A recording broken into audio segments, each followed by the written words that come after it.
يا أيها الذين آمنوا لا تتخذوا اليهود والنصارى أولياء بعضهم أولياء بعض ومن يتولهم منكم فإنه منهم إن الله لا يهدي القوم الظالمين فترى الذين في قلوبهم مرض يصارعون فيهم يقولون نخشى أن تصيبنا دائرة فعسى الله أن يأتي بالفتح أو أمر من عنده فيصبحوا على ما أسروا في أنفسهم نادمين ويقول الذين آمنوا أهؤلاء الذين أقسموا بالله جهد أيمانهم إنهم لمعكم حبطت أعمالهم فأصبحوا خاسرين يا أيها الذين آمنوا من يرتد منكم عن دينه فسوف يأتي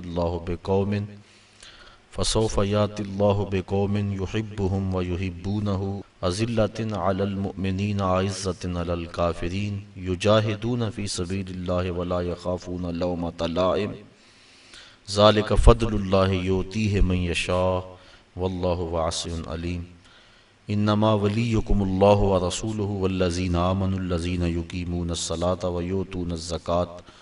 ويؤتون الزكاة وهم راكعون ومن يتول الله ورسوله والذين آمنوا فإن حزب الله هم الغالبون صدق الله مولانا العظيم وصدق رسوله النبي الكريم الرؤوف الرحيم اللهم نور قلوبنا بالقرآن وزين أخلاقنا بالقرآن وادخلنا الجنة بالقرآن ونجنا من النار بالقرآن قال الله تعالى وتبارك في شان حبيبه مخبرا وآمرا إن الله وملائكته يصلون على النبي يا أيها الذين آمنوا صلوا عليه وسلموا تسليما الصلاة والسلام عليك يا رسول الله وعلى آلك وأصحابك يا محبوب رب العالمین۔ تمام حمد و ثنا، تعریف و توصیف اللہ جل مجدہ الکریم کی ذات پاک کے لیے، جو خالق کائنات بھی ہے اور مالک شہنشاہات بھی۔ اللہ جل وعلا کی حمد و ثنا کے بعد حضور نبی اکرم شفیع امم رسول محتشم نبی مکرم اللہ کے پیارے امت کے سہارے رب کے محبوب دانائے غیوب مالک رقاب امم فخر عرب و عجم والی کون و مکان سیاہ لا مکان سید انس و جاں سرور لالا رخاں نیر تاباں سرنشین مہوشاں ماہ خوباں شہنشاہ حسینہ تتمہ دوراں سر خیل زہرہ جمالاں جلوہ صبح ازل نور ذات لم یزل باعث تکوین عالم فخر آدم و بنی آدم نیر بطحا رازدار ما اوہا شاہد ما تغا صاحب علم نشرہ معصوم آمنہ احمد مجتبیٰ حضرت محمد مصطفیٰ صلی اللہ علیہ وسلم کے حضور ناز میں اپنی عقیدتوں، ارادتوں اور محبتوں کا خراج پیش کرنے کے بعد واجب الاحترام ذوی الاحتشام برادران اسلام، السلام علیکم ورحمۃ اللہ وبرکاتہ۔ سورہ المائدہ سے چند آیات آپ کے سامنے تلاوت کرنے کا شرف حاصل کیا، انہی کے ضمن و ذیل میں کچھ باتیں آپ کے گوش گزار کروں گا۔ اللہ تعالیٰ میری زبان پہ کلمت الحق جاری فرمائے۔ ارشاد فرمایا، یا ایھا الذین آمنوا، اے اہل ایمان، لا تتخذوا الیہود والنصارى اولیاء، یہودیوں اور عیسائیوں کو دوست نہ بنانا۔ بعضهم اولیاء بعض، یہ ایک دوسرے کے دوست ہیں، تمہارے دوست نہیں ہیں بلکہ یہ ایک دوسرے کے دوست ہیں۔ وَمَن يَتَوَلَّهُم مِّنكُمْ فَإِنَّهُ مِنْهُمْ، اور جس نے تم میں سے ان کے ساتھ دوستی اختیار کی، فَإِنَّهُ مِنْهُمْ، بے شک وہ انہی میں شمار ہوگا۔ ان اللہ لا یہدی القوم الظالمین، بے شک اللہ تعالی ظالم قوم کو ہدایت نہیں دیتا۔ یہود و نصارہ کے ساتھ دوستی اور محبت کی جو پینگیں چڑھانے کے لیے لوگ بےتاب نظر آتے ہیں، انہیں کان کھول کر ان آیات کو سننا چاہیے، پڑھنا چاہیے متعدد مقامات پہ اس مضمون کو بیان فرمایا گیا۔ سورہ الممتحنہ کے اندر ارشاد فرمایا یا ایھا الذین آمنوا لا تتخذوا عدوی وعدوکم اولیاء، اے ایمان والو میرے اور اپنے دشمنوں کو کبھی بھی دوست نہ بنانا۔ وہاں بھی دوستی کی ممانعت کر دی گئی۔ سورہ المجادلہ کے اندر اور کئی مقامات پر اللہ تعالیٰ نے واضح احکام اس بارے میں ارشاد فرمائے۔ یہود و نصارہ کے ساتھ اور اس کے علاوہ دیگر جو کفار ہیں سب کے ساتھ دوستی کی ممانعت ہے۔ ایک ہیں معاملات اور ایک ہیں موالات۔ کفار کے ساتھ معاملات جائز ہیں لیکن موالات جائز نہیں، دوستی جائز نہیں۔ جو مرتدین ہیں ان کے ساتھ موالات بھی جائز نہیں ہیں اور معاملات بھی جائز نہیں ہیں۔ اہل اسلام کے ساتھ دوستی لگانے کا حکم دیا گیا۔ حضور علیہ السلام نے ارشاد فرمایا المرء علی دین خلیلہ فلینظر من یخالل، ہر شخص اپنے دوست کے دین پہ ہوتا ہے تو اسے دوستی لگانے سے قبل دیکھ لینا چاہیے وہ کس سے دوستی لگا رہا ہے۔ اور ایک دوسری حدیث کے بابرکت کلمات ہیں التمس الجار قبل الدار والرفیق قبل الطریق، گھر خریدنے سے پہلے ہمسایہ دیکھ لو اور سفر کرنے سے پہلے ہم سفر دیکھ لو۔ بندہ جن لوگوں کی صحبت اور سنگت اختیار کرتا ہے تو ان کی صحبت کا رنگ بندے کے اوپر ضرور چڑھتا ہے۔ اس لیے آقا کریم علیہ السلام نے ارشاد فرمایا کہ تمہاری دوستی مسلمانوں کے علاوہ کسی اور سے نہیں ہونی چاہیے اور تمہارا کھانا متقی کے علاوہ کوئی اور نہ کھائے۔ یعنی جب تم دعوت کرو تو اہل تقوی کو اپنی دعوت پہ بلاؤ تاکہ تمہارے گھر میں برکت بھی ہو اور تمہارا کھانا اس کا صحیح مصرف بھی ہو۔ آج میں اور آپ اپنے آپ کو دیکھ سکتے ہیں کہ ہم کہاں کھڑے ہیں۔ نماز میں روزانہ دعائے قنوت پڑھتے ہوئے ہم کہتے ہیں وَنَخْلَعُ وَنَتْرُكُ مَن يَفْجُرُكَ، اے اللہ جو تیرے حکموں کو توڑے گا، تیری نافرمانی کرے گا، ہم اس کو ترک کر دیں گے، اس سے کوئی تعلق نہیں رکھیں گے۔ لیکن جس طرح ہم نماز باقی ساری مسجد میں چھوڑ گئے تو اسی طرح ہم یہ بھی مسجد میں چھوڑ جاتے ہیں اور باہر نکل کے کبھی بھی ہم نے اپنے کہے ہوئے کا لحاظ اور پاس نہیں رکھا، جبکہ ہم یہ روزانہ ہر روز اپنی نماز وطروں کے اندر یہ دعا پڑھتے ہیں اور اپنے رب سے یہ عہد کرتے ہیں کہ جو تیرے نافرمان ہیں، تیرے حکموں کو توڑتے ہیں، ہمارا ان سے کوئی تعلق نہیں ہوگا۔ تو آقا کریم نے فرمایا کہ تمہاری دوستی صرف مسلمانوں سے ہو اور تمہارا کھانا متقی کے علاوہ کوئی اور نہ کھائے، بلکہ فرمایا ان کے بارے میں کہ جب تمہیں ملیں تو ان کے ساتھ سلام میں پہل نہ کرو اور جب ان کے ساتھ راستے میں چلنا ہو تو تنگ راستے پہ چلنے پہ انہیں مجبور کر دو۔ تو ان لوگوں کے ساتھ دوستی اور محبت کا رشتہ اس کی شرعاً کوئی گنجائش نہیں ہے اور قرآن مجید کی نصوص قطعیہ اس پہ موجود ہیں۔ اسلام نے اپنے ماننے والوں کو اس بات کی ترغیب دی کہ ان سے دور رہو، کہیں ان کی صحبت کا رنگ تمہیں نہ چڑھ جائے، بلکہ ان کی نفرت کی ترغیب دلائی۔ ایک روایت کے کلمات ہیں، فرمایا کہ اگر صدقہ دینے کے لیے کچھ نہ ہو فَلْيَلْعَنِ الْيَهُودِ، تو یہودیوں پر لعنت بھیجو، اللہ تمہیں صدقے کا ثواب عطا فرما دے گا۔ چونکہ یہود بدترین دشمن ہے اسلام کے اور انہوں نے ہر دور میں اسلام اور اہل اسلام کے خلاف سازشوں کے جال بنے۔ کابل سے کندھار تک، قلعہ جنگی سے دشت لیلہ تک، تورا بورا سے تکریت تک، موصل سے بغداد تک، جاوا کے ساحل سے لے کر رباط کے کوچہ و بازار تک، القدس سے کشمیر تک، نیل سے کاشغر تک، پوری دنیا کے اوپر اہل اسلام کے اوپر ظلم کی جو سیارات پھیلی ہے، ذرا دیکھیے کہ اس کے اسباب کیا ہیں۔ یہود و ہنود کا اور یہود و نصارہ کا گٹھ جوڑ، اور انہوں نے مسلمانوں کے لیے عرصہ حیات تنگ کر دیا، اور اس وقت ہم جس حالت میں ہیں کسی سے مخفی نہیں۔ ہمارے ساتھ جو کچھ ہوا، جو کچھ ہو رہا ہے اور جو کچھ ہونے والا ہے، کھول کر آنکھیں میرے آئینہ گفتار میں، آنے والے دور کی دھندلی سے ایک تصویر دیکھ۔ جو کچھ ہوا اس کا پیش منظر اگر دیکھیں پس منظر کے حوالے سے تو وہ بڑا بھیانک اور خطرناک ہے۔ ہماری شاہ کاٹی گئی اور جب سارا خون بہ گیا تو وہاں پٹرول بھرا گیا۔ جب پھیپھڑے پٹرول سے بھر گئے تو ان لاشوں کو آگ دی گئی اور جب وہ اچھلتے تھے رقص سے بسمل کے تماشے کرتے تھے تو امریکی گنڈے کہہ لگاتے تھے۔ یہ کل کی کہانی ہے۔ شبرغان کی طرف جانے والے کنٹینروں کے اندر کس قدر طالبان بھر دیے گئے اور انہیں ایک گھونٹ بھی پانی کا نہ دیا گیا، اور بتاتے ہیں کہ جب پیاس کی شدت ہوئی تو وہ ایک دوسرے کا پسینہ چاٹتے تھے، اور جب شبرغان جا کے کنٹینر کھولے گئے تو 3 یا 4 افراد کے علاوہ باقی سارے جو سینکڑوں کی تعداد میں تھے وہ موت کی گھاٹ اتر چکے تھے۔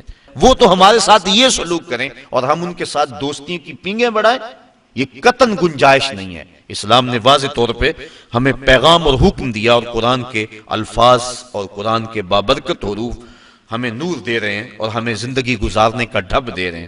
یا ایھا الذین آمنوا، اے ایمان والو، لا تتخذوا اليہود والنصارى اولیاء، یہود و نصارہ کو کبھی بھی دوست نہ بنانا۔ بعضهم اولیاء بعض، یہ ایک دوسرے کے دوست ہیں۔ ومن یتولہم منکم، تم میں سے جو ان کے ساتھ دوستی رکھے گا، فإنہ منہم، تو اس کا شمار انہی میں سے ہوگا۔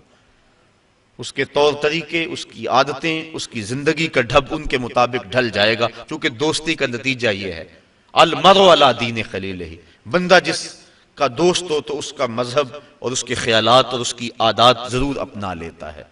اس لیے روکا گیا کہ برے بندے کی صحبت سے بچا جائے۔ علامہ رومی کہتے ہیں تا توانی دور شو از یار بد، یار بد بدتر بود از مار بد، کہا جہاں تک ہو سکے برے کی صحبت سے بچ، کہا برے کی صحبت برے سانپ سے بھی زیادہ خطرناک ہے۔ پھر فرمایا اگر سانپ لڑ جائے تو انسان کی موت واقع ہو جاتی ہے، زندگی کو خطرہ ہے، اور اگر برا یار لڑ جائے تو ایمان کو بھی خطرہ ہوتا ہے۔ اس لیے ان لوگوں کی صحبت سے دور رہنا اور نفور رہنا، اس کی ہی ترغیب دی گئی ہے۔ بلکہ زندگی کے شب و روز میں انسان جب بھی کسی سے دوستی کا تعلق جوڑنے لگے تو اس کو پہلے اس کے عقائد اور اس کی سوچ دیکھنی چاہیے۔ حضرت علی المرتضیٰ رضی اللہ تعالیٰ عنہ کے قول کے مطابق 15 سال سے لے کر 20 سال تک کی جو عمر ہے یہ انتہائی اہم عمر ہے، اور اس عمر کے اندر اپنی اولاد پر خصوصی نگہداشت رکھنے کی ضرورت ہے کہ ان کی صحبت، مجلس اور دوستی کسی برے شخص سے نہ ہونے پائے۔ ساری زندگی انسان کی جو ہوتی ہے وہ ان 5 سالوں کے اندر ترتیب پاتی ہے، پوری زندگی پر ان 5 سالوں کی صحبتوں کی چھاپ رہتی ہے۔ اس لیے ہمیں پوری شدت اور کوشش کے ساتھ اور محنت کے ساتھ ان ایام میں اپنی اولاد جب ان ایام سے گزر رہی ہو تو ان کی صحبت اور سنگت کو دیکھنا چاہیے، آنکھیں بند کر کے نہ بیٹھ جائیں، بلکہ دیکھیں کہ ہماری اولاد کہاں بیٹھتی ہے اور کہاں اٹھتی ہے۔ بلکہ اولاد ابھی عمر کے اس حصے میں ہے کہ اپنے نفع نقصان کو نہیں جانتی، ان کے لیے ترجیحات خود مقرر کریں، اور اچھے دوست اور اچھے لوگ اور اللہ والے لوگ تلاش کر کے ان کی مجالس کے اندر ان کو خود بٹھا کے آئیں تاکہ ان کی برکات ان کو نصیب ہوں۔ ورنہ اگر یہ دن ان کے برباد ہو گئے تو ساری زندگی ان کی برباد ہو جائے گی۔ تو دوستی، تعلق اچھے لوگوں کے ساتھ ہی یقیناً فائدہ بخش ہوتا ہے۔ آقا کریم علیہ السلام نے اس کو ایک مثال سے سمجھایا، فرمایا اچھے بندے کی صحبت کی مثال خوشبو بیچنے والے کی طرح، کہا 3 چیزوں میں سے ایک چیز ضرور ہوگی، یا تو یہ وہ اسے خوشبو کا تحفہ دے دے گا کیونکہ اس کے پاس خوشبو وافر ہے، کچھ اسے دے دے گا بغیر کسی پیسے کے، اور یا یہ خوشبو اس سے لے لے گا، اور فرمایا یا نہ وہ دے گا اور نہ یہ لے گا، لیکن جب تک بیٹھا رہے گا خوشبو میں بسا رہے گا، اس کے مشام جام معطر رہیں گے۔ اور برے بندے کی صحبت کو ایک مثال سے سمجھاتے ہو فرمایا کہ جس طرح لوہار کی بھٹی ہوتی ہے، یا تو کوئی چنگاری اڑ کر اس کے کپڑوں پہ پڑے گی اور کپڑے جل جائیں گے، بدن کے جلسنے کا اندیشہ بھی ہے، اور اگر یہ نہیں تو کم از کم جتنی دیر تک بیٹھا رہے گا اس کے دھوئیں سے اور اس کے تعفن سے اس کو تکلیف پہنچتی رہے گی۔ اس لیے اچھے بندے کی صحبت کا رنگ اپنا ہے۔ حضرت شیخ سعدی شیرازی فرماتے ہیں کہ میں ایک حمام میں گیا، ایک مٹی تھی وہاں پڑی ہوئی تھوڑی سی، میں نے دیکھا اس سے خوشبو آ رہی ہے، میں نے کہا تو مشک ہے، عنبر ہے، تیرے سے خوشبو آ رہی ہے۔ اس مٹی نے کہا ہوں تو میں مٹی، مجھے اپنی اوقات اچھی طرح یاد ہے، میں مٹی ہوں، میری ذات مٹی ہے، لیکن میرے اندر سے جو خوشبو تمہیں آ رہی ہے اس کی وجہ یہ ہے چند دن تک میں پھول کے قدموں میں بیٹھی رہی، جمال ہم نشین در من اثر کر وگرنہ من ہما خاکم کے ہستم، میرے ہم نشیں کا جمال میرے اندر سرایت کر گیا، اثر کر گیا، ورنہ مجھے اچھی طرح یاد ہے کہ میری اوقات کیا ہے اور میں ہوں مٹی ہی، لیکن پھول کی صحبت نے مجھے یہ چمک اور یہ روشنی اور یہ اجالے دے دیے کہ میں آج جو ہے وہ خوشبو دے رہی ہوں۔ تو اچھے بندے کی صحبت یقیناً بندے کو اچھا کرتی ہے۔ صحبت سالے ترا سالے کنند، صحبت تالے ترا تالے کنند۔ تو یہود و نصارہ کی صحبت یقیناً مسلمانوں کا سب کچھ لوٹ لے، اس لیے منع فرمایا خبردار ان کے قریب نہ بیٹھنا، ان سے دوستی نہ لگانا۔ ہاں ان سے کاروبار کرنا جائز ہے، لیکن ایک ایک لمحہ تمہارے ذہن میں یہ بات ہونی چاہیے کہ ہم ان کے دشمن ہیں اور یہ ہمارے دشمن ہیں۔ اگر یہ بات رہے گی تو ان کی صحبت بد کے اثرات ظاہر نہیں ہوں گے، لیکن اگر دوستی کا رنگ چڑھنے لگے گا ان ملاقاتوں کو تو نتیجتاً یہ ہے کہ دین ایمان سب کچھ برباد ہو جانے کا اندیشہ ہے۔ اس لیے منع فرما دیا کہ ان سے دوستی نہ لگانا، بے شک جس نے ان سے دوستی لگائی وہ انہی میں سے شمار ہوگا۔ بے شک اللہ تعالیٰ ظالم قوم کو ہدایت نہیں عطا کرتا۔ فَتَرَى الَّذِينَ فِي قُلُوبِهِم مَّرَضٌ يُسَارِعُونَ فِيهِمْ، وہ لوگ جن کے دلوں میں بیماری ہے، نفاق کی بیماری ہے۔ یسارعون فیہم، وہ ان کی دوستی میں سرعت کرتے ہیں، جلدی کرتے ہیں، بھاگ بھاگ کر ان سے تعلق جوڑنا چاہتے ہیں۔ ان کی کوشش ہوتی ہے کہ ہمارا ان سے دوستی کا رشتہ جڑ جائے۔ کون لوگ؟ جن کے دل میں نفاق کی بیماری موجود ہے۔ اب اگر ان سے کہا جائے کہ میاں ان سے دوستی کیوں لگا رہے تو ان کے دلائل ہوتے ہیں۔ یقولون، کہتے ہیں، نخشا ان تصیبنا دائرہ، ہم اس لیے ان سے دوستی لگا رہے ہیں کہ کسی آنے والی مصیبت سے بچ جائیں، ہمارے اوپر کوئی آزمائش نہ آ جائے، کوئی گردش نہ آ جائے۔ اگر ہم نے ان سے دوستی نہ لگائی تو ہمیں خطرہ ہے اپنی معیشت کا، ہمیں خطرہ ہے اپنے حالات کا، دنیا کی منڈی میں ہم تنہا رہ جائیں گے، ہمارا سماجی بائیکاٹ کر دیا جائے گا، ہم پتھر کے زمانے میں دھکیل دیے جائیں گے۔ اس طرح کے دلائل تراشتے ہیں اور کہتے ہیں کہ ہم اس لیے دوستی لگاتے ہیں، نخشا، ہم ڈرے، ان تصیبنا دائرہ، کہ ہمیں کوئی گردش نہ آلے۔